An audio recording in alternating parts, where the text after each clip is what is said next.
వాయిదా వేయాలని కోరుతున్న బీఆర్ఎస్ నేతలపై ఫైర్ అయ్యారు సీఎం రేవంత్ రెడ్డి. హరీష్, కేటీఆర్కు చిత్తశుద్ధి ఉంటే ఆర్ట్స్ కాలేజీ దగ్గర పరీక్షల వాయిదా కోరుతూ ఆమరణ దీక్ష చేయాలన్నారు. విద్యార్థుల జీవితాలతో బీఆర్ఎస్ రాజకీయం చేస్తోందని మండిపడ్డారు. ఎమ్మెల్యేలు, ఎమ్మెల్సీలు పార్టీ మారితే కేసీఆర్ సన్నాయి నొక్కులు నొక్కుతున్నారని మండిపడ్డారు సీఎం రేవంత్ రెడ్డి. ఎందుకు మోతీలాల్ కూర్చోవాలి, ఎందుకు పక్క జడ్సన్ కూర్చోవాలి? నేను సూటిగా సవాల్ విసురుతున్న హరీష్ రావుకు, కేటీఆర్కు, సన్నాసులారా మీరు దీక్ష కూర్చోండి, మీరు సావనైన సవాలు వాయిదా అయిన పడాలి. ధైర్యం ఉందా? రాండి ఉస్మానియా యూనివర్సిటీకి వచ్చి ఆర్ట్స్ కాలేజ్ ముందల బామార్దుల ఆమరణ నిరాహార దీక్ష కూర్చోండి.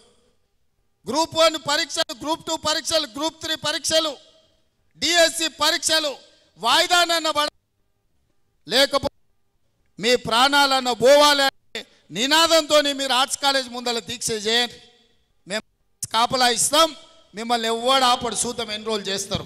కేసీఆర్ దాకా వస్తే కానీ కేసీఆర్కు తెలుస్తలేదు. ఇవాళ ఢిల్లీకి పోయి 4 రోజుల నుంచి హరీష్ రావు, కేటీఆర్, మోడీ చుట్టూతా పిల్లి తిరిగినట్టు తిరుగుతున్నారు. ఏదో ఒకటి చెయ్యి, మమ్మల్ని ఎట్లన్నా కాపాడు అని. కాంగ్రెస్ పార్టీ కార్యకర్తల్ని సతాయించినోడు ఎవడైనా లెక్క చెప్పాల్సిందే. ఇవాళ వంతు కేసీఆర్కు వచ్చింది అని చెప్పి నేను సందర్భంగా తెలియజేస్తున్నా.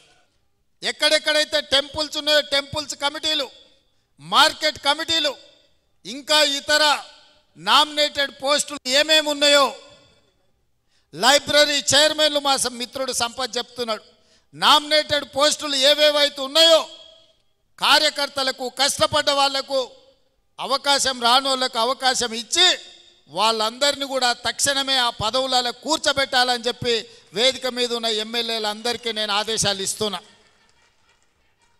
ఎవరైతే పార్టీ కోసం కష్టపడ్డారో వాళ్ళకే ఇవ్వాలి అని మాట చెప్పడానికే కార్యకర్తల సమక్షంలో కష్టపడ్డ కార్యకర్తలనే వాళ్ళను కుర్చీలలో కూర్చోబెట్టాలి.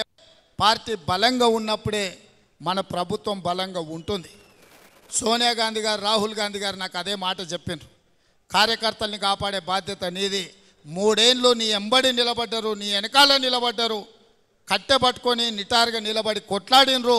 వాళ్ళని కాపాడే బాధ్యత నీది అని చెప్పి సోనియా గాంధీ, రాహుల్ గాంధీ గారు